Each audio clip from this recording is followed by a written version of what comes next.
जो हिमाचल प्रदेश से निकलती है, सतलुज, ब्यास, रावी, चिनाब। बोलो, ये सही जानती हैं, चेनाब। सो मतलब सिंधु नदी जो है वो कई नदियों का मिलन संगम है। तो इसमें से जो चेनाब है वो कहाँ से निकलती है? हिमाचल प्रदेश। पांचों मिल जाएंगी, फिर सिंधु नदी बनती है। Now which is the largest tributary of Ganga? नोएल, गोदावरी, गंडक, महानदी, यमुना। बहुत अच्छा, आप भी बोलो। हाँ बोलो। Yamuna is the correct answer. So Yamuna is the largest tributary. तो सबसे बड़ी ट्रिब्यूटरी कौन सी हुई? Yamuna is the largest tributary. Okay, which river is known as sorrow of West Bengal? Sorrow of West Bengal किसे कहते हो? दामोदर, इंदुस, तापी। जिसे पूछे वही बताएगा। दामोदर, इंदुस, तापी, नर्मदा। आप बोलो। Sorrow of West Bengal. West Bengal का शाप किसे कहा जाता है? हाँ, Damodar. Now which river flows through कनिष्का, लद्दाख, गिलगिट एंड पाकिस्तान? तो लद्दाख, गिलगिट और पाकिस्तान से कौन सी नदी बहती है? कावेरी, नर्मदा, इंदुस, ब्रह्मपुत्र। जैसा कि इन्होंने बताया इंदुस, तो इनका आंसर करेक्ट पाया गया, क्योंकि ब्रह्मपुत्र तो असम में है। वो असम से यहाँ कहाँ चली आएगी? लोकेशन तो जानना चाहिए ना, ड्रेनेज सिस्टम सिखाया गया था। Now which river has no tributaries? एक और क्वेश्चन कनिष्का चौहान से, किसकी कोई भी उप नदी नहीं है? नर्मदा, महानदी, यमुना, चेनाब। नर्मदा, महानदी, यमुना, चेनाब, किसकी उप नदी नहीं है? नर्मदा की कोई उप नदी नहीं है, आंसर करेक्ट है।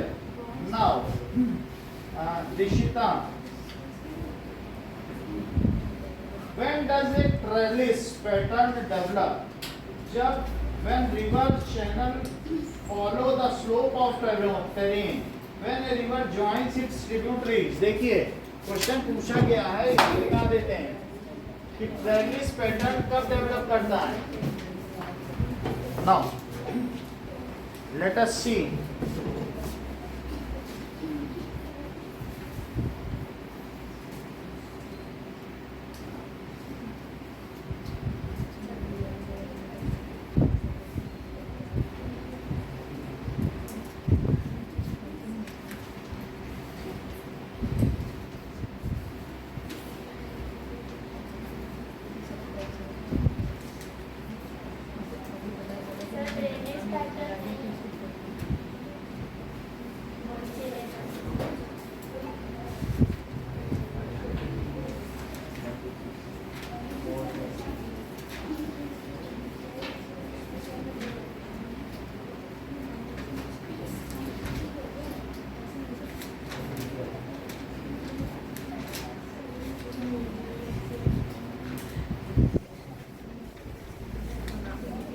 ओके,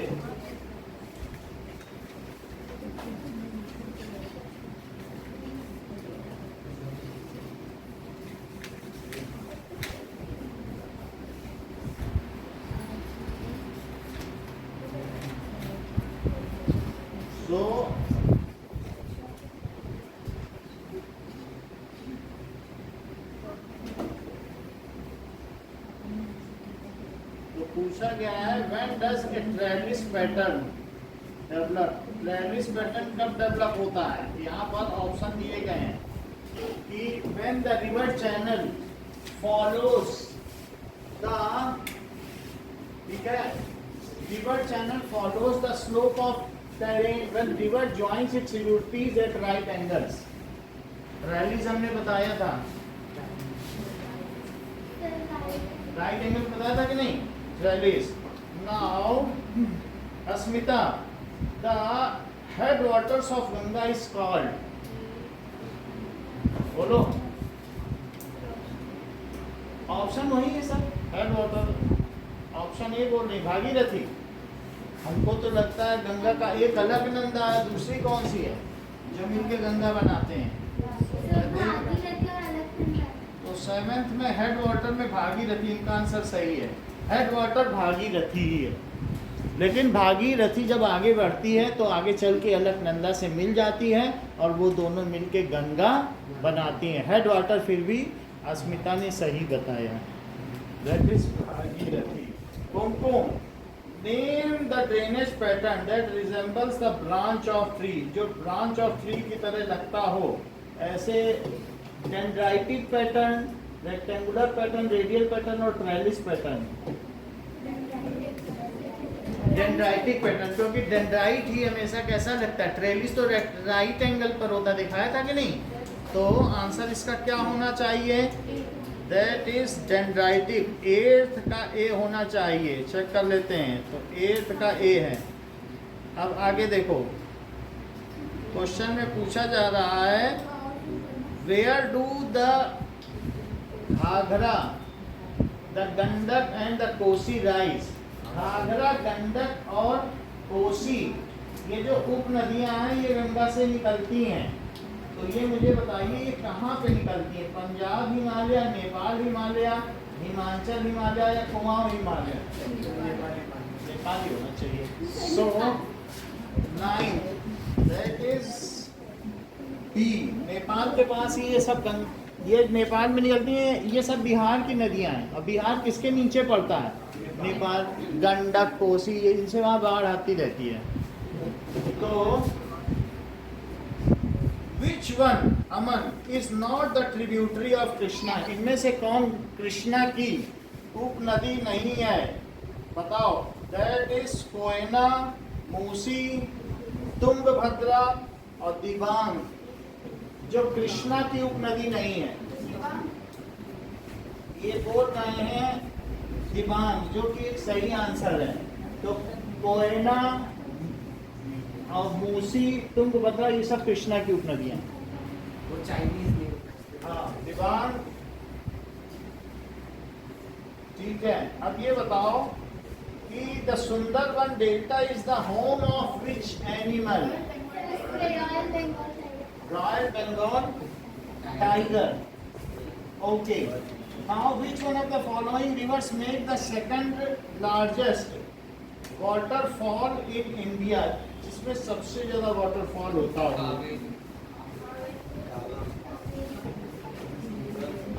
सही है, कावेरी में सबसे ज्यादा waterfall है, largest waterfall, largest में बहुत ज्यादा पानी गिरता है। The river Brahmaputra is Bangladesh, known as Jamuna in Bangladesh, Bangladesh. Brahmaputra is known as Bangladesh.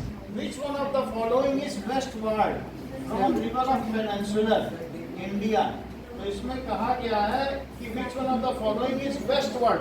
ऐसी कोई नदी है जो मालाबार या बम्बई की ओर गिरे, अरब सागर में गिरे? That is, बाकी सब तो आप जानते हैं कि पूर्व में गिरती है, तो कौन सी ऐसी नदी है जो पश्चिम में गिर जाए? 14th का डी, नर्मदा गिरती है। अब देखिए क्लाइमेट के MCQ.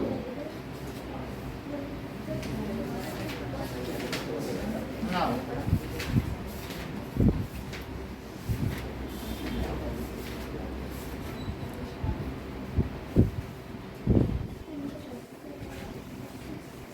Okay,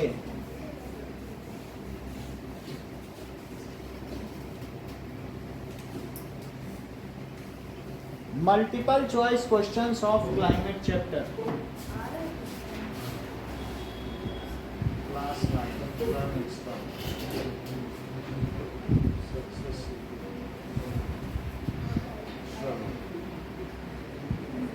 so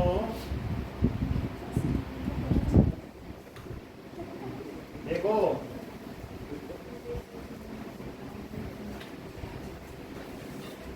now the climate of India is described as which type? Monsoon type. ठीक है। Where can one find the monsoon type of climate in India? So where one can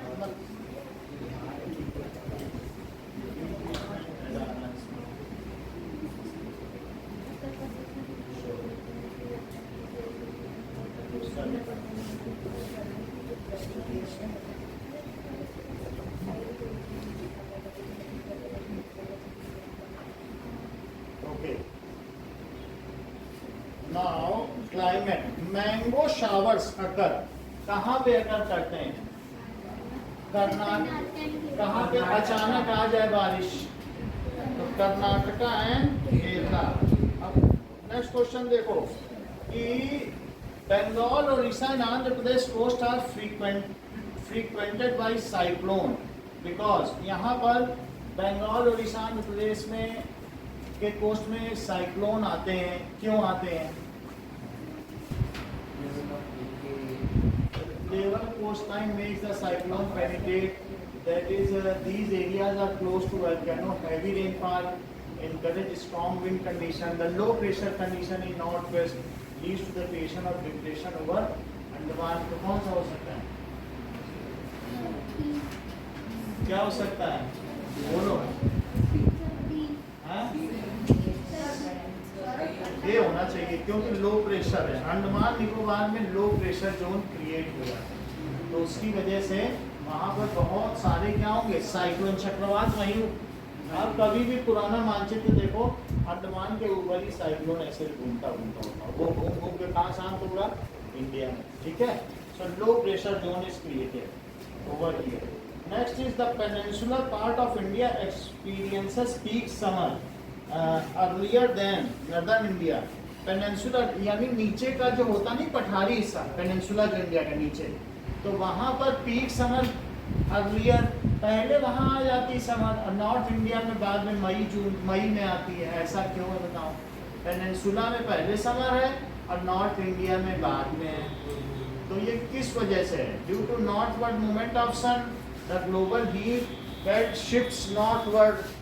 यानी south में क्यों ऐसा होता है? तो due to northward movement of sun, less rainfall, cold wave from central Asia sweeps the northern plains, clouds do not form in these months। So इस वजह से होता है।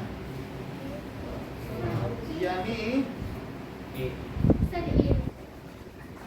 ये है नॉर्थवर्ड मूवमेंट ऑफ सन। जैसे हम लोग ये जानते हैं कि धरती झुकी हुई है तो यहाँ पर क्या होता है कि मूवमेंट हो जाएगा। तो अब यहाँ पर ये इंडिया है तो यहाँ पर इस तरीके से रहेगा, तो ये झुक गई तो बोलो यहाँ से सीधी किरणें कहाँ पर पड़ी? ऐसे से मूव कर रही ना, तो दैट इज जो सन है इट हैज मूव्ड। कभी कभी ऐसा होगा कि सूर्य अभी जैसे ही है तो सूर्य दक्षिणायन में, जब इसकी सीधी ये तिरछी है और अभी अगर ये धरती घूम के यहाँ आ जाए तो सूर्य क्या हो जाए? Southern hemisphere. इसको क्या कहते हैं? उत्तर। जब इसकी सीधी रेखा यहाँ पड़े तो समझो गर्मी कहाँ होगी? ऊपरी हिस्से में। और जब ये यहाँ आ जाए तो ऐसी स्थिति में क्या होगी? बोलो, यहाँ पड़ी तो इसी से ठीक ऊपर क्या है? तो समझ में आ गई बात की नहीं? तो सन के मूवमेंट की वजह से ऐसा होगा। इस सन रेस कहाँ, ठीक है कि नहीं? तो अब इसमें ये कहा गया है नॉर्थवर्ड, हाँ, अर्थ के मूवमेंट। तो इसमें लिखा गया है मूवमेंट ऑफ सन। तो सन कहाँ पर हो जाता है? तो वैसे बोलते हैं ऐसे ही कि सूर्य दक्षिणायन में चला गया। और मकर संक्रांति ऐसी है जिसके बाद सूर्य उत्तरायण में चला। मकर संक्रांति के बाद वो कहाँ चला था? तो हम लोग उसी में मनाते हैं कि अब गर्मी पड़ेगी। दक्षिणायन से वो कहाँ चला गया? उत्तरायण। So it has moved from southern hemisphere to northern hemisphere। लेकिन फिर भी धीरे धीरे जाता है, तब तक साउथ में गर्मी हो जाती है। अब देखो नाउ, अब यहाँ पर from which of the following pressure belts do the north easterly trade wind originate? From where the following pressure north easterly trade wind. आपको मालूम है कि हमारे देखो नॉर्थ ईस्टर्ली ट्रेड विंड का मतलब समझो, कुछ ऐसी विंड्स हैं जो साल भर एक ही दिशा में चलती रहती हैं, उनको क्या कहते हैं? Trade winds. उन्हें क्या कहेंगे? Trade winds. ऐसी बहुत सारी विंड्स हैं जो पर्टिकुलरली एक ही डायरेक्शन में चलती रहती हैं, ठीक है कि नहीं? ट्रेड विंड्स का मतलब है एक विंड ऐसी चलेगी जो अर्थ के इक्वेटर से हमेशा, क्योंकि वो लो प्रेशर है, तो पोल से अगर इक्वेटर तक आती है तो वो भी एक क्या है, ट्रेड विंड नहीं है। और कोरियोलिस फोर्सेस की वजह से, क्योंकि अर्थ के मूवमेंट की वजह से भी कुछ ट्रेड विंड्स चलती रहती हैं। आप लोगों ने छोटी क्लासेस में पढ़ा होगा ना कोरियोलिस फोर्स। तो अब यहाँ पर ये क्या कह रहा है बताइए कि north easterly trade winds from which of the following pressure. तो आप नॉर्थ ईस्ट बनाओ, तो नॉर्थ ईस्टर्ली ट्रेड विंड्स, ये नॉर्थ हो गया और ये ईस्ट हो गया। So these are moving north easterly trade winds originate. So ये क्यों होती है बताइए, that is equatorial low pressure belt. Equator पे लो प्रेशर होता है, ये अर्थ है, अर्थ में ये क्या है, इक्वेटर। इक्वेटर के ऊपर उत्कर्ष क्या है, tropical climate. Tropical climate, tropical का मतलब है कि एक्सट्रीम हीट। एक्सट्रीम हीट का मतलब ये 60 डिग्री चला जाएगा, या ये कह सकते हैं कि इट इज गोइंग फ्रॉम, ये कह सकते हैं 20 to 50 तक माना जाए। और फिर उसके ऊपर क्या है, ये सही कह रहे हैं, जैसा कि इन्होंने बताया सब ट्रॉपिकल। तो ये उष्ण कटिबंधीय है, शीतोष्ण कटिबंधीय है, फिर शीत कटिबंधीय प्रदेश है, दैट इज सब ट्रॉपिकल। सब ट्रॉपिकल किसका मतलब है बोलो, 0 से और 20, और उसके ऊपर क्या होगा, दैट इज टेम्परेट। क्या कहते हैं, टेम्परेट जोन। टेम्परेट जोन का मतलब है कि वो पोलर रीजन, ठीक है। तो ये क्या हो गया, और ऐसा जैसा अभी थोड़ी देर पहले इन्होंने बोल दिया था कि ये इक्वेटर है और 22.5 डिग्री पर जैसे ट्रॉपिक ऑफ कैंसर है, और ट्रॉपिक ऑफ कैप्रिकॉर्न कितने पर है, इसको देखो 23.5 सेंटर से इतने एंगल पर, और ये इसका डबल करो जरा 67 डिग्री पर, तो सब ट्रॉपिकल है। और ऐसे नीचे चले आओ, ये सब नॉर्थ में चल रहे हैं क्या, तो इसका मतलब है जब इसमें से तुम 90 फांक काटोगे टमाटर के ऊपर और टमाटर के नीचे कितनी काटोगे, तो 23.5 फांक में तुमको मिल जाएगा ट्रॉपिक ऑफ कैंसर, जो भारत के मध्य से गुजरती है। और ये क्या है बताइए, जैसा अभी इन्होंने बताया ट्रॉपिक ऑफ कैप्रिकॉर्न, और ये उसी तरीके से ये क्या होगा बोलो, ट्रॉपिकल कि सब ट्रॉपिकल, क्योंकि ये भी ट्रॉपिकल, ये इक्वेटर के दोनों तरफ तो एक ही चीज होगी ना, तो ये भी क्या होगा, ट्रॉपिकल। अच्छा ये मुझे बताओ, ये सब ट्रॉपिकल हो गया, और ये क्या हो गया, टेम्परेट। तो टेम्परेट में किसी भी चीज़ की ज़्यादा एज होती है, जैसे बॉम्ब शेल होता है मिसाइल्स की, तो कूल प्लेस में उसमें से मटेरियल जल्दी ख़राब नहीं होता। तो जो बॉम्ब्स रशिया हमें बेचता है, वहाँ अगर उसकी 40 साल एज है तो हमको वो 20 साल कह के बेचता है। कहता है तुम्हारे यहाँ का टेम्परेचर हाई है और तुम एसी में रख नहीं पाओगे उतना, क्योंकि कभी न कभी फ्लक्चुएट होगा, तो उसकी एज आधी, चाहे एयरक्राफ्ट भी है उसकी भी आधी रह जाती है, वियर एंड टीयर ज़्यादा होता है। समझ में आ गई। तो अब मुझे ये बताओ, इक्वेटर पर लो प्रेशर जोन है कि पोल पे, बोलो, क्योंकि इक्वेटर पर हीट ज़्यादा है तो वहाँ की हवा सब ऊपर उड़ गई, तो लो प्रेशर जोन हमेशा किसके पास बनता है, तो इक्वेटर में लो प्रेशर बेल्ट है। और ये इस अर्थ का मूवमेंट कैसा है बताओ, ऐसा है ना, अर्थ तो ऐसे मूव करती चली जाएगी। तो हमेशा अर्थ में सबसे पहले मान लो जैसे सन है, तो सबसे पहले आसाम इसके पास आएगा, तो सबसे पहले सूर्योदय कहाँ पे होगा, आसाम, फिर धीरे धीरे धीरे धीरे धीरे धीरे गुजरात आ जाएगा, तो गुजरात के पास आएगा, तो ऐसे ही मूवमेंट होगा, तभी तो होगा कि नहीं, कहीं पर भी ऐसे ही, क्योंकि ऐसे मूव करेगी तभी आसाम सबसे पहले आएगा, अरुणाचल प्रदेश आ जाएगा पहले, और फिर बाद में क्या आ जाएगा गुजरात। बोलो समझ में आ गई बात कि नहीं। और सबसे पहले वैसे सूर्योदय कहाँ होता है, नई तिथि में, ये कह रहे हैं, ये ठीक कह रहे हैं, जापान को निप्पन कहा जाता है सूर्योदय का देश, तो इसलिए why the day start from Japan only. America के जो लास्ट होगा मैक्सिको, मैक्सिको इधर है और जापान इधर, तो धरती गोल है ना, मैक्सिको इधर और जापान इधर मिल जाएगा, मैक्सिको पर तिथि का अंत हो जाता है। समझ आ गई बात।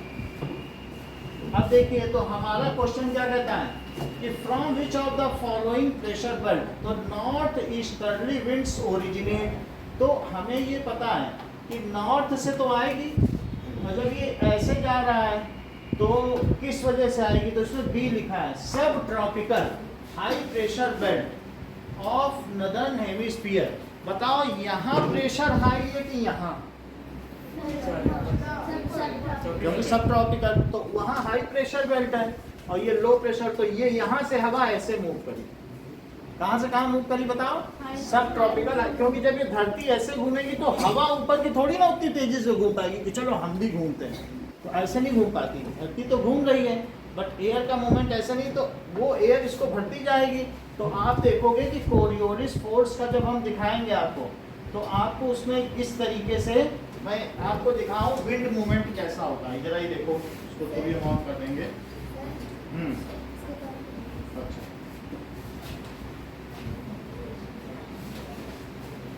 Trade wind due to Coriolis force, ये देखो। According to National Ocean Service, National Oceanic and Atmospheric Administration, the Coriolis effect, in combination with an area of high pressure, causes the prevailing winds, the trade winds, to move from east to west on both sides of the equator across this 60-degree belt. ये देखो, इसमें क्या दिखाया गया है, कैसे move कर रही है कोरियोलिस फोर्स की वजह से। तो हमेशा ये सब ट्रॉपिकल से कहाँ चल रही, बोलो इक्वेटर पे चल रही कि नहीं। और एक और भी विंड मूवमेंट है, ये सब ट्रेड विंड है, ये साल भर चला करती हैं। और फिर इस तरीके से ये बाकी और जो ऊपर की विंड है वो इस तरीके से पोल की ओर चलेगी, ठीक है, यानी चलेगी सब ट्रॉपिकल से। तो इसमें उधर वो आगे बहुत, उसके लिए हम जब देखेंगे ज्योग्राफी की साइंस, ज्योग्राफी की भी एक साइंस होती है विंड मूवमेंट, फोर्स मूवमेंट, तो फिर हम आगे चलकर 10th में ये पढ़ लेंगे। ओके, अभी भी होगा आपके में, लेकिन पढ़ने है ना। चलो, जैसा ही मैंने कहा कि 9th में पढ़, 8th में पढ़,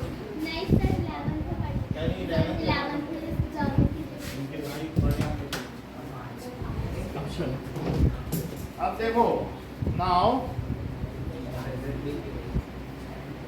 okay, next is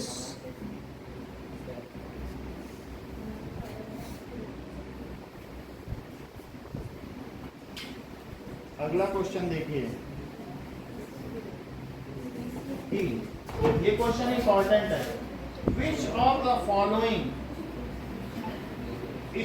state suffers from लू, कहाँ पे लू चलती है, छत्तीसगढ़, तमिलनाडु, केरला। तो छत्तीसगढ़ में चलती है सबसे ज्यादा लू, यूपी में लोग मारे जाते हैं, यानी 500 लोग तक।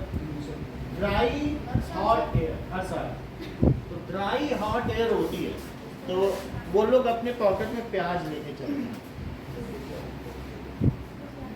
अब देखो, अच्छा नेक्स्ट देखो, काल बैसाखी इज एसोसिएटेड।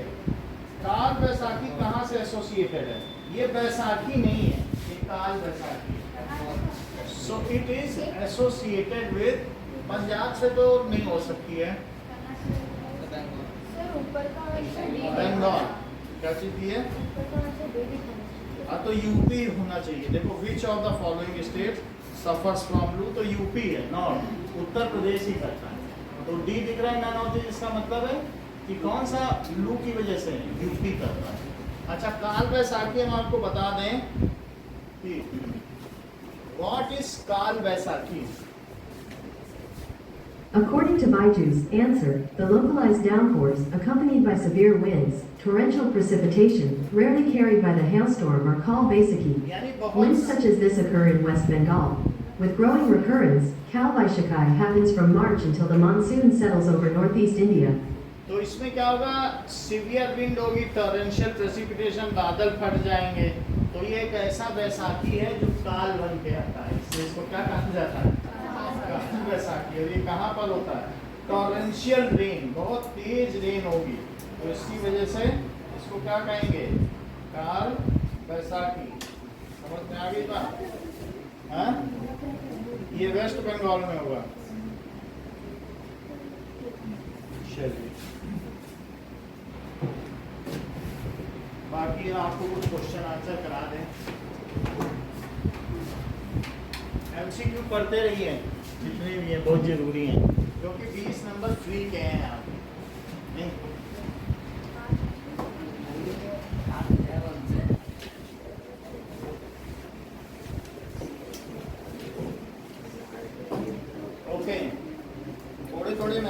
लिखता जाऊंगा उससे पता चल जाएगा।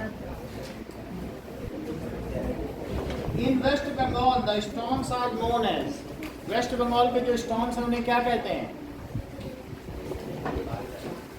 देखो ये बता दिए काल वैसाखी। कितने तेज हैं मन में, यही देखता हूँ अभी बताया अब तुरंत इन्होंने जवाब, क्योंकि हमने क्या कहा था टॉरेंशियल रेन है, तो इन्होंने कहा सर अभी आपने काल वैसाखी बोला। चलो, where is equable type of climate found, कहाँ एक जैसा क्लाइमेट रहता है बताओ? Close to sea, far from sea, interior to continents, none of the above. Equable type climate कहाँ होगा? एक जैसा, जहाँ टी शर्ट में पूरा साल निकल जाए।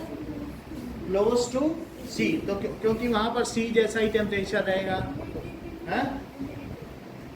ह्यूमिडिटी अलग बात है लेकिन टेम्परेचर नहीं बदलता। सी का टेम्परेचर 20-22 रहता है ना? तो इसलिए क्लोज टू सी हो सकता है।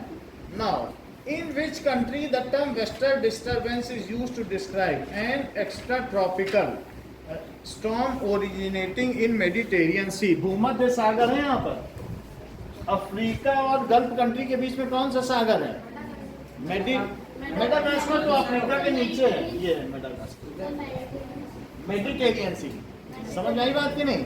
तो ये कह रहे हैं the western disturbance is used to describe extra tropical storm. तो कहाँ पर एक्स्ट्रा ट्रॉपिकल स्टॉर्म, तूफान आते होंगे in the Mediterranean sea, originating in Mediterranean sea. जरा देखो कि यहाँ पर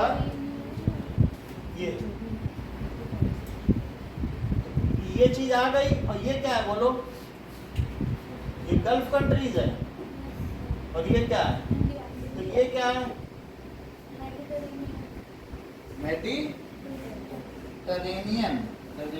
भूमध्य सागर सी।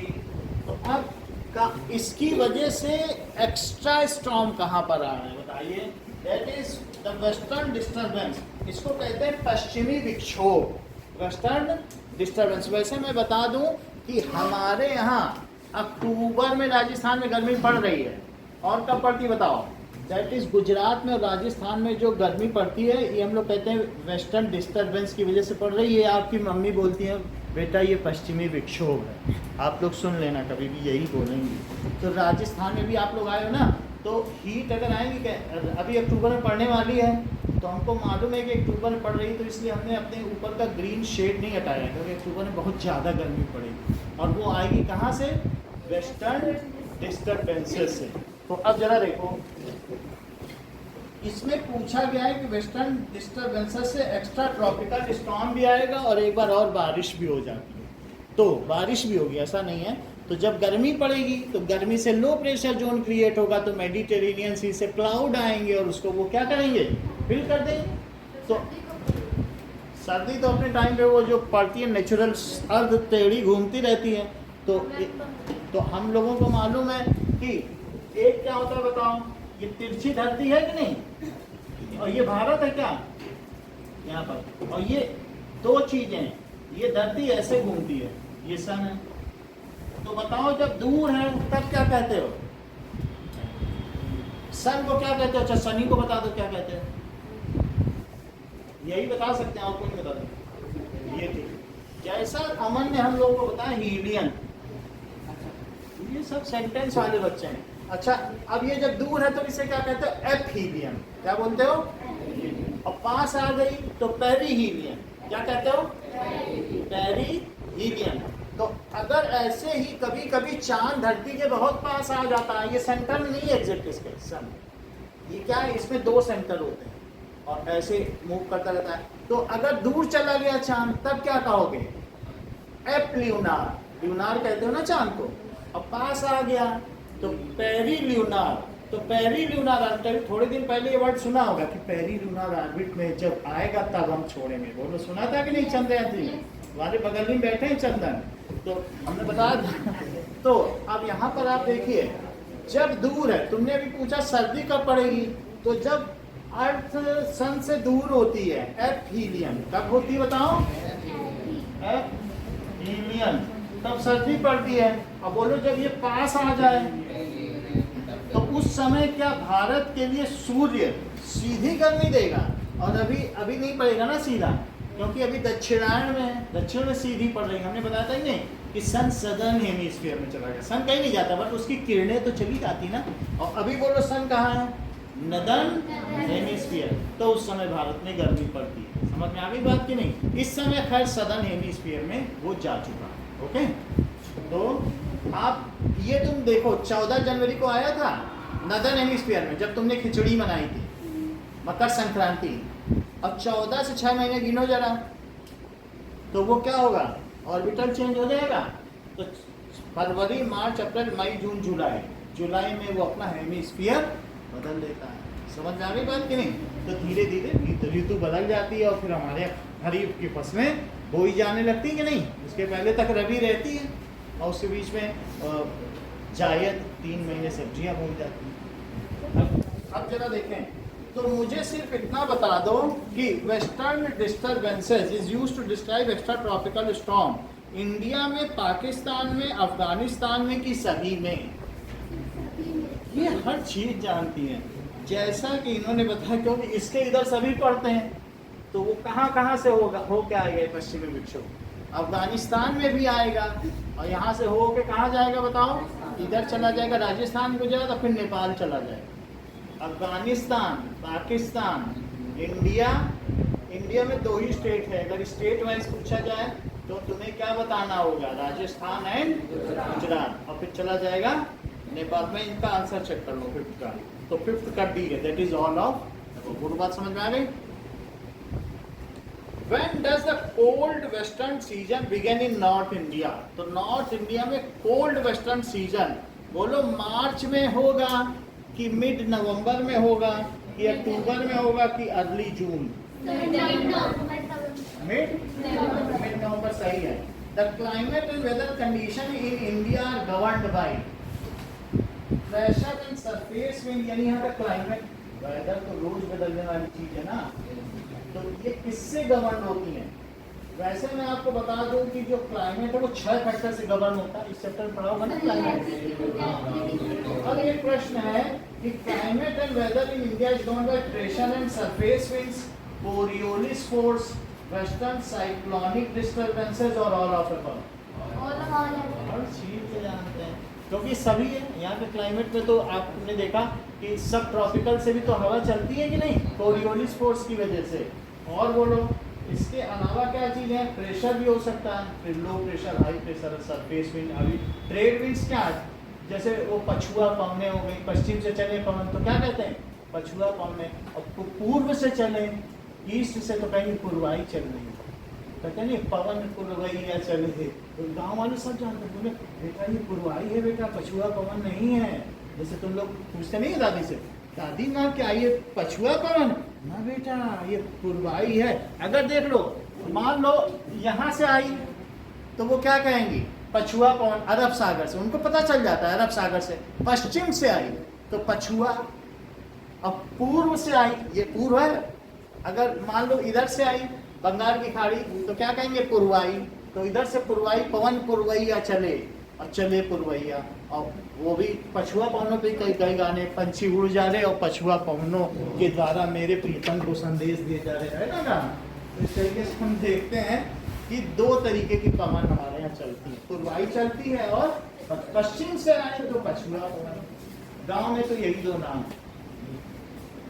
अब जरा देखो,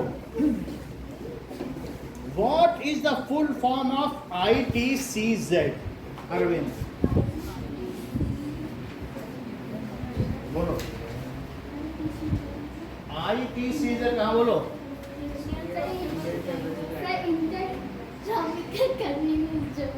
convergence zone, inter tropical convergence zone. ये भी इंपॉर्टेंट क्वेश्चन है, नोट करो। ITCZ inter tropical convergence zone. देख लो, जहां पर ये ट्रॉपिकल है तो इंटर ट्रॉपिकल कन्वर्जेंस जोन, जहां पर क्या हो सबसे ज्यादा गर्मी पड़ी है तो उसको क्या कहते हैं? Inter tropical convergence zone. कब गर्मी पड़ेगी? अगर ऐसी जगह पर आपको कोई प्लेट्यू मिल जाए, जैसे भारत में ऐसा मालवा का पठार है, यहीं पर पड़ता है, तो वहाँ पर 60 डिग्री टेम्परेचर पहुँच जाता है, जिसको कि तुम छोटा नागपुर भी कहते हो। यही है कि नहीं छोटा नागपुर? अमन को बताया था एक बार हमने अकेले में, नहीं छोटा नागपुर बताया था कि ये प्लेट्यू है। तो इस तरीके से तो इंटर ट्रॉपिकल कन्वर्जेंस जोन कहाँ है बताइए?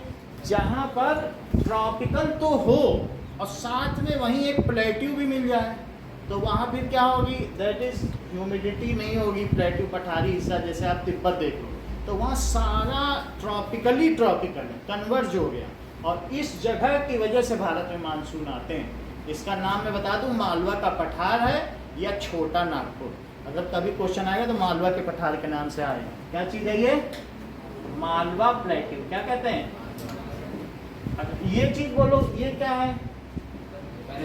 डेक्कन पेनिनसुलर रीजन है। ये बोलो, ये क्या है? Central highland. और ये डेक्कन प्लेट्यू है, सेंट्रल हाईलैंड, और ये मालवा प्लेट्यू। इसी को छोटा नागपुर के नाम से भी एक क्वेश्चन पूछा गया है, छोटा नागपुर। तो यहाँ पर 20 जून को, कब? 20 जून, वैसे 23 जून में सबसे लंबा दिन होता है, उस समय 60 डिग्री टेम्परेचर होता है। ये मेडागास्कर है, तो मेडागास्कर से रेन लेडेड क्लाउड्स चलते हैं, वाटर लेडेड क्लाउड, पूरे भारत में बारिश करते हैं। तो ये मालवा प्लेट्यू की वजह से हमारे यहाँ मानसून ना। अब सिर्फ हम ज्यादा तुमसे नहीं पूछेंगे, ITCZ का फुल फॉर्म बता। Intertropical convergence zone.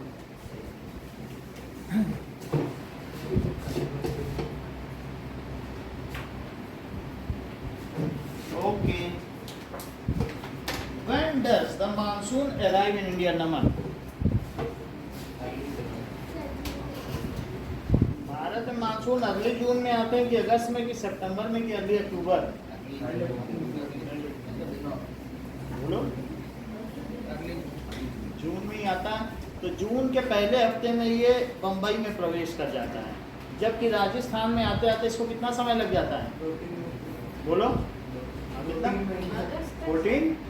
2-3 महीने। नहीं तो वो रेन मैप नहीं देखा है क्या? ऐसे नहीं कर, बुक में तो रेन मैप बना हुआ है कब कब पहुंचता है, तो उसे पवन वो यान भेजने में विश्वास रखते हैं। ये देखो 15 जुलाई बता दी, रेन मैप ऑफ इंडिया। चलो मैं बता दूं कि रेन कब कब कहाँ कहाँ कैसे पहुंचता है। देखो, when monsoon reaches at different parts of India in map, देखो अब ये रेन मैप देखो, तो सबसे पहले इसमें क्या दिखाया कि यहाँ ये देखो,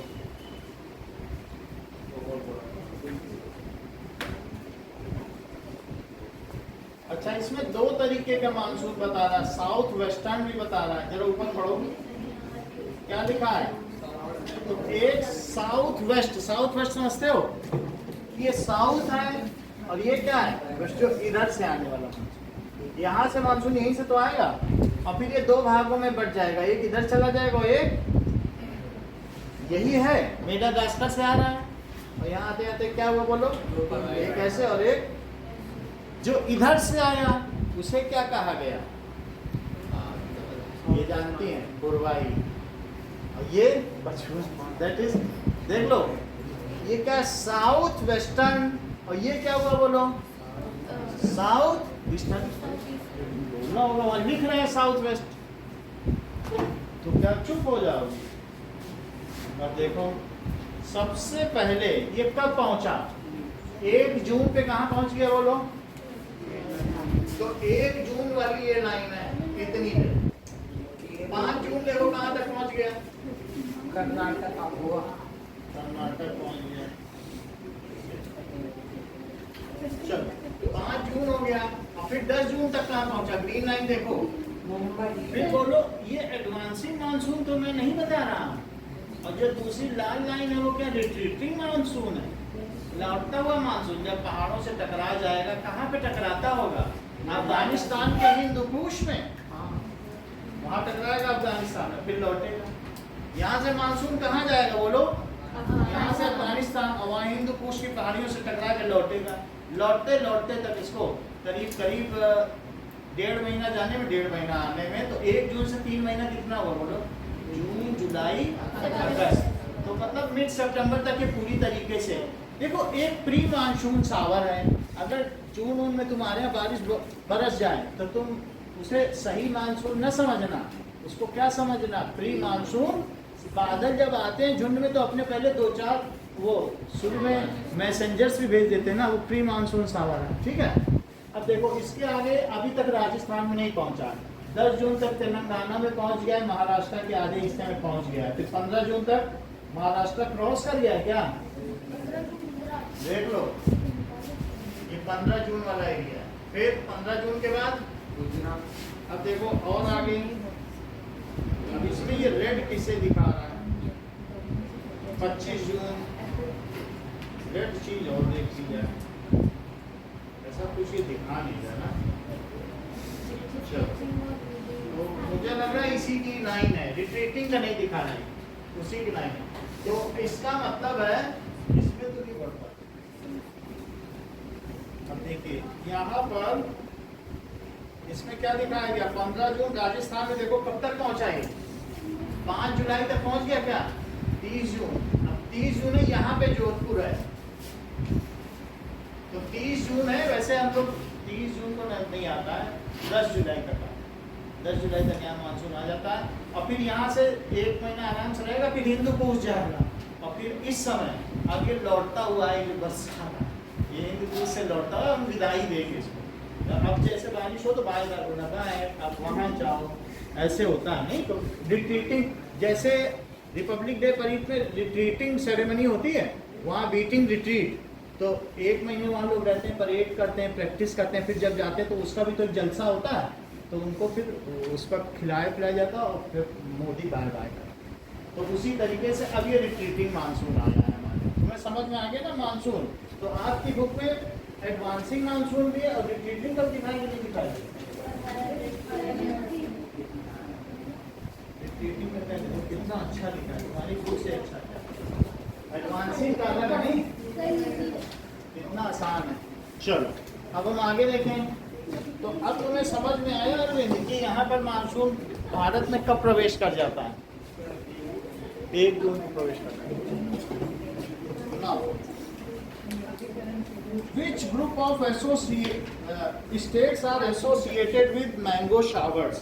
तो कहाँ कहाँ पे मैंगो शावर्स होते हैं? Kerala, Jammu Kashmir, Gujarat and Rajasthan, Kerala and Karnataka, Karnataka and West Bengal, Kerala and Karnataka में होते हैं। हाँ? अचानक आ जाए बारिश करके चले जाए, जैसे अचानक पेड़ हिले और सारे मैंगो गिर जाए, इनको क्या कहेंगे? Mango showers. अब देखिए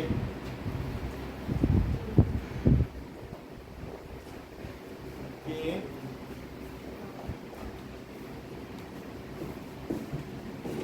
कुछ और भी चीज है।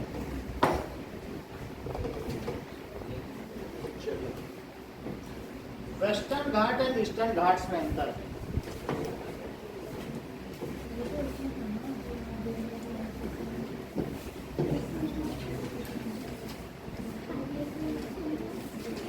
ये इंपॉर्टेंट क्वेश्चन है।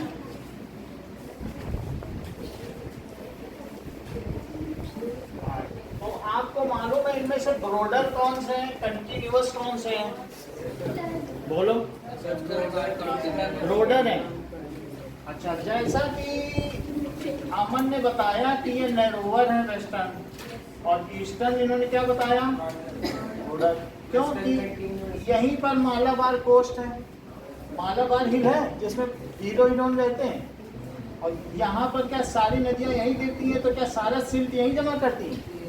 तो कंटिन्यूअस कौन है, कौन सा? ये जो है चूंकि ये ईस्ट में पड़ते हैं, और ये क्या है? वेस्ट में कौन सी नदी गिरेगी? नर्मदा यहीं गिर जाएगी गुजरात के पास, तो बाकी फिर कंटिन्यूअस है। और वेस्टर्न घाट में ही कोंकण रेलवे चलती, जो कि बहुत सुंदर मार्ग से चलती, तुम्हारा पूरा पैसा वसूल हो जाएगा। Konkan railway it is so adventurous and exotic. Ticket ले लें, 600 रुपये। गोवा से ये चलेगी और फिर कुछ होते होते कोंकण, ये कोंकण रीजन केरला तक जाती है। बहुत अच्छी जर्नी रहेगी, मजेदार। सो वेस्टर्न घाट क्या है? They are formed on western side of peninsular plateau. Formed on western side of peninsular plateau.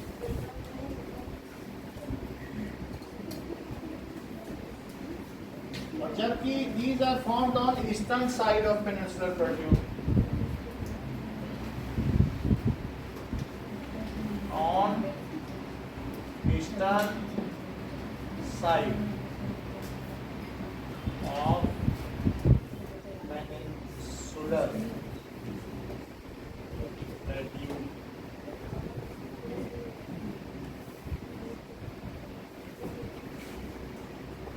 Okay, these are regular and continuous.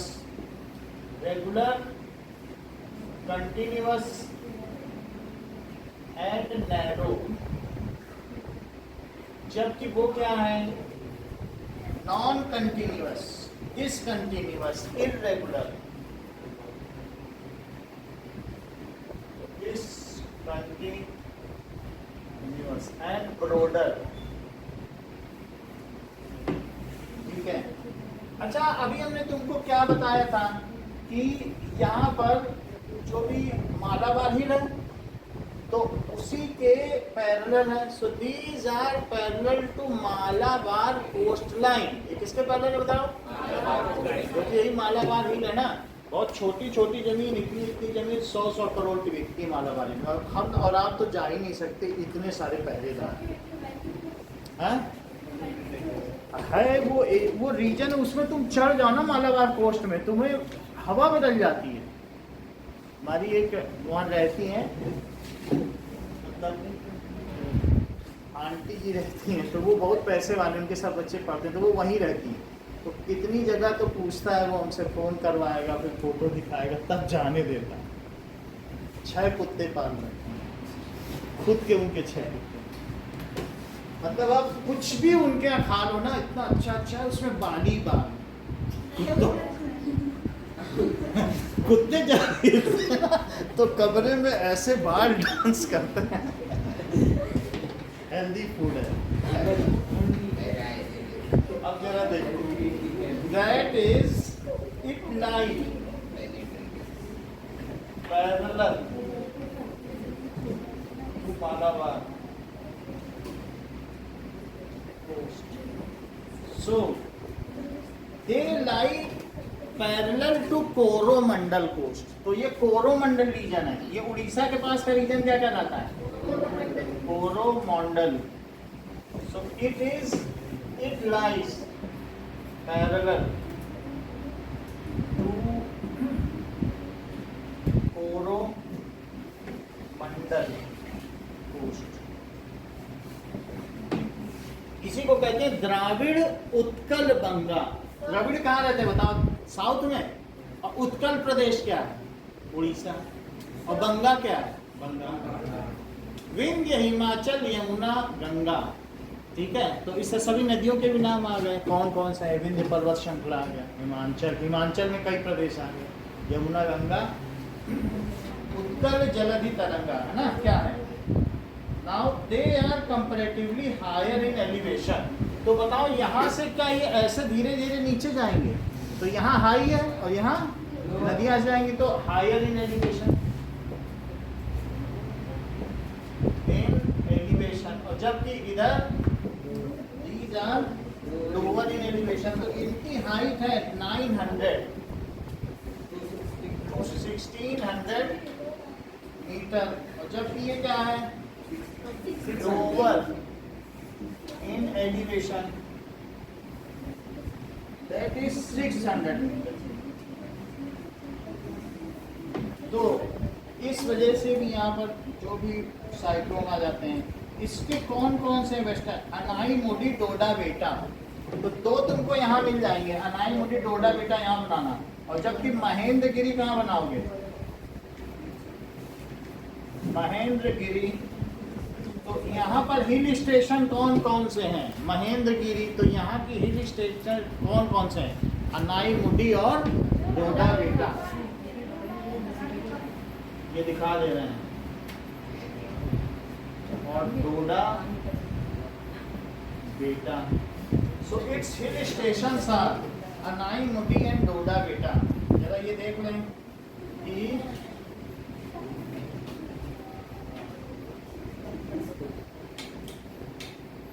अनाई मुडी डोडा बेटा एंड महेंद्रगिरी इन मैप, ये देख लो। सो इसमें ये तीनों दिखाए गए हैं, अनाई मुडी इसमें दिखाया गया,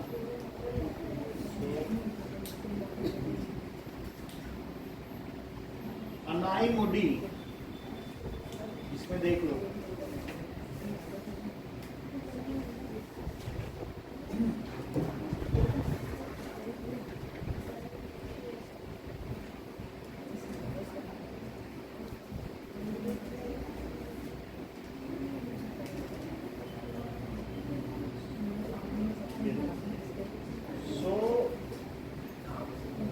यहाँ पे देख लो, तो इसमें आपको पता चल रहा है अनाई मुडी कहाँ है, और डोडा बेटा ऊपर है, और महेंद्रगिरी कहाँ है, ये देखो महेंद्रगिरी यहाँ है, और इसमें महेंद्रगिरी अनाई मुडी, डोडा बेटा ऊपर दिखाना, ये ऊपर में हो गया डोडा बेटा, दिस इज अनाई मुडी, और महेंद्रगिरी ऊपर है। सो हिल स्टेशंस आर अनाई मुडी, तो आपको देखने से पता चल रहा है कि ये कहाँ है, मुझे तो लगता है दोनों केरला में है, ये अलग अलग है, अनाई मुडी तो केरला में है, अब डोडा बेटा उसके ऊपर है, क्या कर्नाटक में है, अनाई मुडी ऊपर इसमें टेबल दी है कि कहाँ कहाँ पे क्या है, RSP के बारे में दिया है, ठीक है, एंड डोडा बेटा, हिल स्टेशन इज महेंद्रगिरी,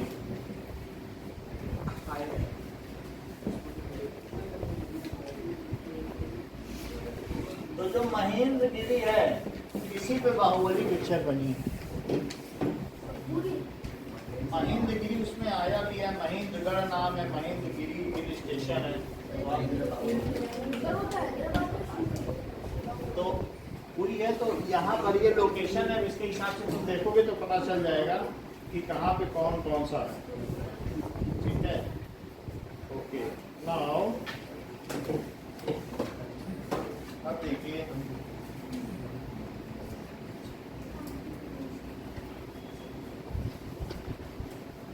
एक हम इकोनॉमिक्स का चैप्टर ले लें, हिस्ट्री का कौन सा वर्किंग, इकोनॉमिक्स में एक बचा हुआ है ना, कौन सा बचा है, ओके, पीपल एज रिसोर्स,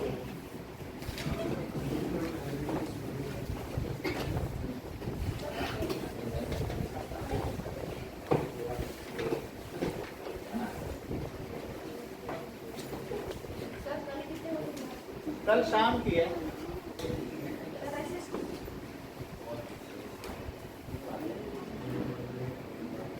कल शाम की क्लास चाहिए, हाँ बोलो, नहीं चाहिए ना, तो ठीक है आज पढ़ लो, ये पीपल पढ़ लो, कल की छुट्टी कर देंगे।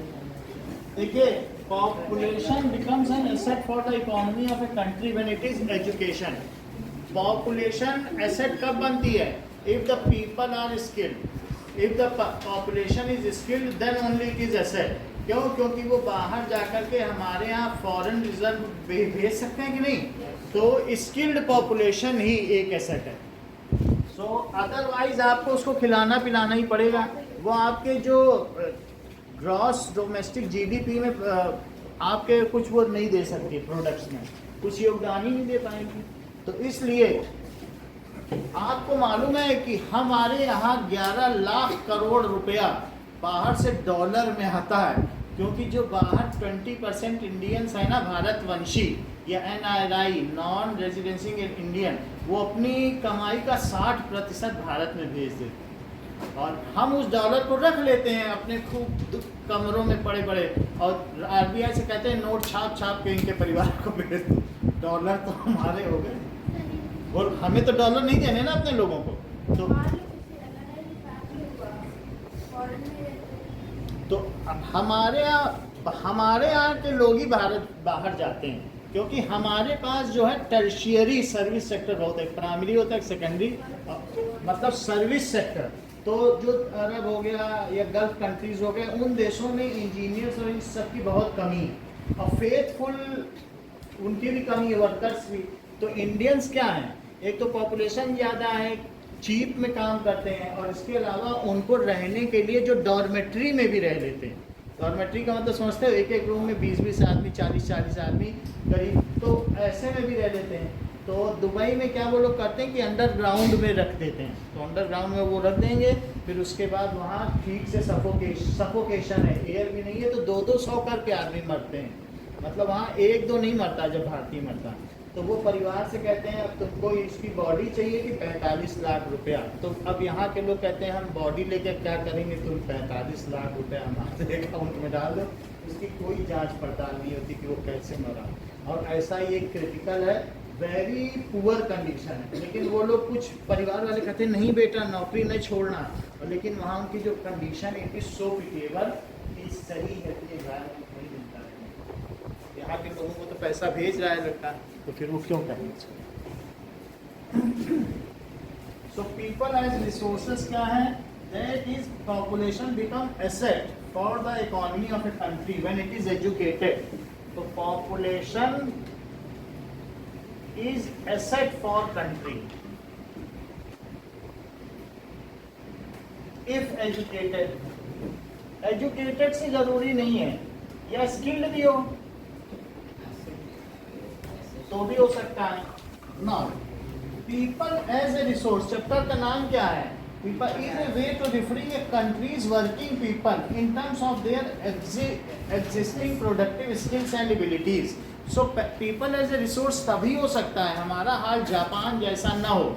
जापान में 60 वर्ष से ऊपर के लोगों की 40% आबादी है, क्योंकि वहाँ 100 साल तक लोग जीते हैं। तो जापान एक बूढ़ा देश है, तो ऐसे देश में प्रोडक्टिव नहीं हो सकता है। जबकि भारत कैसा देश है, एक यंग देश है। यहाँ पर 18 वर्ष से 35 वर्ष के उम्र के लोगों की ही 40% हमारे पास है, जो कि वर्किंग पीपल है। तो हमारे पास पीपल एज ए रिसोर्स बहुत अच्छा है ना। The productive aspect of the population emphasizes its ability to contribute to creation of gross national product। अगर हम मान लीजिए ग्रॉस डोमेस्टिक प्रोडक्ट भी कहते हैं, बुक में नया नाम दिया गया है, जैसे GDP होता है ना, तो ग्रॉस नेशनल प्रोडक्ट में जो हमारे यहाँ कंट्रीब्यूट कर रहा है वही एसेट है, और जो घर बैठ के खा रहा है उसको फिर हम एसेट में काउंट नहीं करते हैं। So people are considered as asset कब होंगे, people are considered as assets if they contribute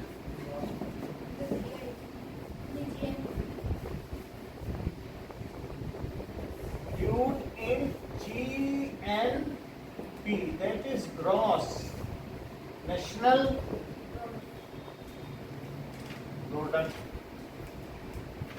तो उनको GNP कहेंगे।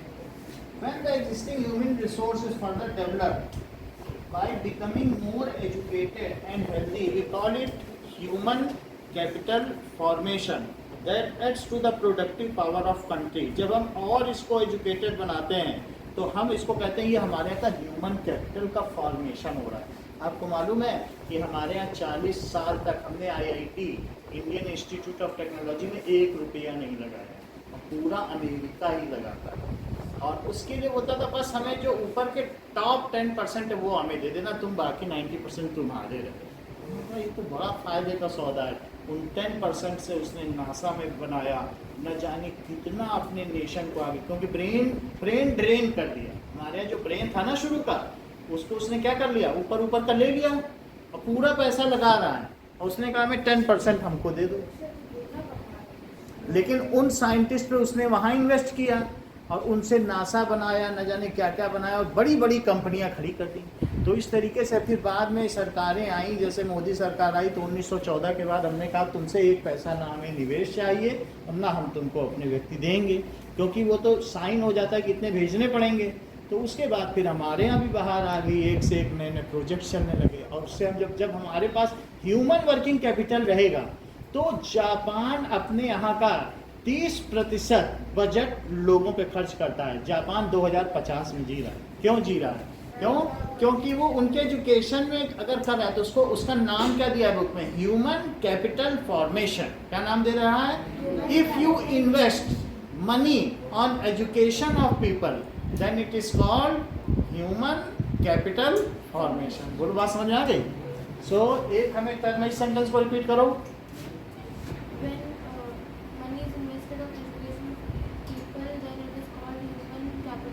बहुत अच्छा। अब आगे देखते हैं।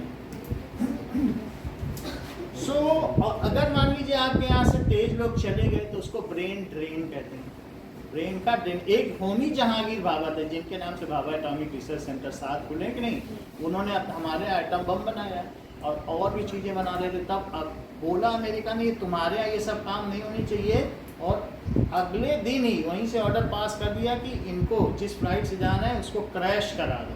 उनके साथ और भी 7 साइंटिस्ट थे, वो भी मारे गए, और उनका जो है सस्पिशियस क्रैश हुआ, डेथ हो गई। फिर उसके बाद हमारे यहाँ सारे प्रोग्राम भी सस्पेंड कर दिए इंदिरा गांधी ने, तो फिर कोई भी एटॉमिक रिसर्च के प्रोग्राम नहीं चले बहुत सारे। तो आप समझ लीजिए हमारा देश दूसरों के द्वारा चलाया जाता है। सोवरेन था, सब कॉन्स्टिट्यूशन के अंदर था, बाहर कहीं कुछ नहीं था। तो बाहर से पैसा मिलता था और जो जैसा लोग कहते थे उनकी खुशी भी हो जाता। तो बात समझ में आ गई कि नहीं? ये तो कितने बड़े थे हम, कब अगर एटॉमिक एनर्जी में ऊंचे हो जाते। तो इस तरीके से इन्वेस्टमेंट क्या होता है? एक तो हमने आपको बताया human capital formation. If money is, if देखो एक हमने बता दिया ना ह्यूमन रिसोर्स किसे कहते हैं। इफ एग्जिस्टिंग ह्यूमन पॉपुलेशन जो है human resource, if money is invested, money is invested, किस पर इन्वेस्ट किया जाए? जैसा नोएल ने बताया, ठीक है, in education of education and skill of human resource लिखना। ऐसे किसी पे भी नहीं कि हम तुमको फ्री में खाना देंगे, फ्री में राशन देंगे, फ्री ना दो किसी को, पढ़ाओ लिखाओ, भिखारी थोड़ी ना बनाना। तो उनको क्या करो बताओ। इफ मनी इज इन्वेस्टेड, और किस पर? पॉपुलेशन पे नहीं, जो पहले से ही वर्किंग है। ह्यूमन रिसोर्स वर्ड देखो, जो स्किल्ड है उन्हें और स्किल करो, तो उसे क्या कहेंगे? Human capital formation. Then it is called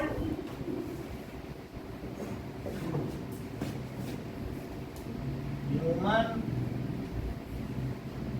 capital formation. देखिए ना, human capital is undoubtedly superior to other resource. अगर ह्यूमन कैपिटल ही नहीं रहेगा तो तुम्हारे रिसोर्स क्या करेंगे? अफ्रीका में हीरा है, डायमंड है, और इतनी खाने हैं, और भिखारी पड़ा है अफ्रीका को, वो खोदना तक तो जानता नहीं। वहाँ यूरोपियन कंट्री आ करके वहाँ सब खरीद ले रहे हैं सारी खादानें, जो भी माइनिंग सेक्टर्स हैं, और वहीं के लोगों से मजदूरी करा रहे हैं। वहाँ के लोग भूखे मर रहे हैं। जो वहाँ फैक्ट्री में माइनिंग हो रहा है, मेटलर्जी हो रही है, प्योरीफिकेशन हो रहा है, वहाँ का वो सब वहीं के नदी में मिला दे रहे हैं, और उस पानी आर्सेनाइज्ड हो गया, जहरीला हो गया। वो पानी पी के वहाँ के लोग बीमार पड़ रहे हैं, मर रहे हैं। सरकारें कुछ नहीं कर पा रही हैं। उन्होंने लीज पे 100 सालों तक अपनी सारी माइनिंग दे रखी है। इवन डायमंड की कितनी बड़ी, सबसे बड़ी खादान अफ्रीका में। तो आप समझ सकते हैं ह्यूमन रिसोर्स जहाँ नहीं है, ह्यूमन कैपिटल नहीं है, स्किल ह्यूमन नहीं है रिसोर्स, तो फिर वहाँ रिसोर्स होने से भी क्या होगा, तो कुछ, तो क्योंकि it is the human who can utilise the natural resource, वही तो रिसोर्स यूज करें। अब देखिए, a child with investment made on his education and health can yield a high return in future in form of higher earning and greater contribution to society। अगर उसके education में ज़्यादा ध्यान दिया जाए तो वो ज़्यादा अर्निंग दे सकता है कंट्री को। Large population of India can be turn into A productive assets by investment in human capital through education and training. हम अपने यहाँ के लोगों को सर्विस सेक्टर में ज़्यादा बढ़ाएं, जिससे कि वो हमारे देश से दूसरी जगह जा करके हमारे यहाँ अल्टीमेटली जो नेशनल इनकम है उसे बढ़ाएं। क्योंकि हमारी इतनी पॉपुलेशन है, हम ये ना सोचें कि हम उसको खेती में लगा दें या एम्प्लॉयमेंट दे दें, उसको सिर्फ स्किल करके भेज दो। जहाँ जहाँ जाएगा दुनिया में बहुत कमी है, तो दुनिया में कमी है तो उस वजह से क्या होगा। अभी आप कनाडा का भी सुन रहे हो, बहुत सारी प्रॉब्लम। कनाडा में लोगों रहने के लिए लोग नहीं है, तो यहाँ से उसने लोगों को बुलाया इंडिया से, आ जाओ तुम्हें ये देंगे वो देंगे, वहाँ है ही नहीं लोग रहने के लिए। तो लोग फिर थोड़ा थोड़ा भी पैसा मिलता था, तो पैसा खूब था लेकिन रहने के लिए ऐसे बहुत सारे देश हैं। तो अगर हम सर्विस सेक्टर में डेवलप करें, कनाडा में इस समय 40% तो सिर्फ सिख है, इसके अलावा हिंदू भी है 20%। तो मेजॉरिटी ऑफ कनेडियन की पॉपुलेशन ज़्यादा नहीं है, पॉपुलेशन मोस्टली वहाँ किसकी है, इंडियंस के। ऐसे कई कंट्रीज हैं जहाँ पर, जैसे फिनलैंड है, फिनलैंड में हर 23 स्त्रियों के ऊपर एक पुरुष है। तो वहाँ बुलाया जाता है, आ जाओ कोई हमारे यहाँ की स्त्रियों से शादी करो, तुम्हें घर देंगे, बंगला देंगे, 2 लाख रुपए महीने देंगे। तो फिनलैंड में ऐसा किया जाता है ही नहीं लोग रहने के लिए। तो हम अपने यहाँ के लोगों को किस पे तैयार कर सकते हैं, सर्विस सेक्टर। तो वो क्या हमें अर्निंग करके दे सकते हैं, ये ना सोचो यहीं रखें खिलाएं पिलाएं। तो ऐसे तो नेचुरल रिसोर्स इतने हैं नहीं कि हम 140 करोड़ लोगों को खिला सकें। अच्छा, people can engage in various activities and the sectors in which they can be engage are primary sector, secondary sector and tertiary sectors. Primary sectors में क्या क्या चीजें आती हैं, रियरिंग ऑफ कैटल्स, जो मतलब लाइव स्टॉक, एनिमल हस्बेंड्री आ जाएगी, इसके अलावा एग्रीकल्चर आ जाएगा, माइनिंग भी आ जाएगी। तो वो चीज जो हम सॉइल से सीधा पाते हैं, एग्री का मतलब सॉइल, तो सॉइल को कल्चर करके खोद के या कुछ भी करके हम कुछ पा रहे हैं तो उसको क्या कहते हैं, एग्रीकल्चर। और इससे रिलेटेड है एनिमल हस्बेंड्री, क्योंकि उसी को यूज करके एनिमल लाइव स्टॉक हमें दे रहा है। सेकेंडरी है, अगर हम उसी से if some products are made, ठीक है, इन फैक्ट्रीज, तो उस मैन्युफैक्चरिंग ऑफ समथिंग, तो उसको क्या कहेंगे सेकेंडरी में। जैसे बहुत सारे बिस्किट बना लिया या कुछ फ्लोर से ब्रेड बना लिया, तो वो सब कैसा सेक्टर होगा। और tertiary sectors, that is all kind of service sector, transport, insurance, banking और टूरिज्म हो सकता है। तो ये सारी चीजें हैं, that is all tertiary sectors, education, health, tourism, communication, transport, banking, trade. So these activities add value to national income. So these are known as, इन तीनों चीज़ों को क्या कहते हैं, प्राइमरी, सेकेंडरी और टर्शियरी सेक्टर्स को क्या कहते हैं, ये इनमें जो होने वाली एक्टिविटीज़ हैं इनको क्या कहते हैं, economic activities. Why these are called economic activities? Because they add money to national income. जो हम ग्रॉस नेशनल इनकम की बात कर रहे हैं, क्या इन्हीं सेक्टर से पैसा आता है। जो व्यक्ति इन सेक्टर्स में काम करेंगे वो ग्रॉस नेशनल इनकम को बढ़ाएंगे कि नहीं। तो क्या कहा जा सकता है, इन एक्टिविटीज को क्या कहेंगे बताओ, economic activities. These are called economic activities. Now economic activities दो तरीके की होती हैं, एक मार्केट एक्टिविटीज, एक नॉन मार्केट एक्टिविटीज। तो दिव्या, मार्केट एक्टिविटीज क्या होती है?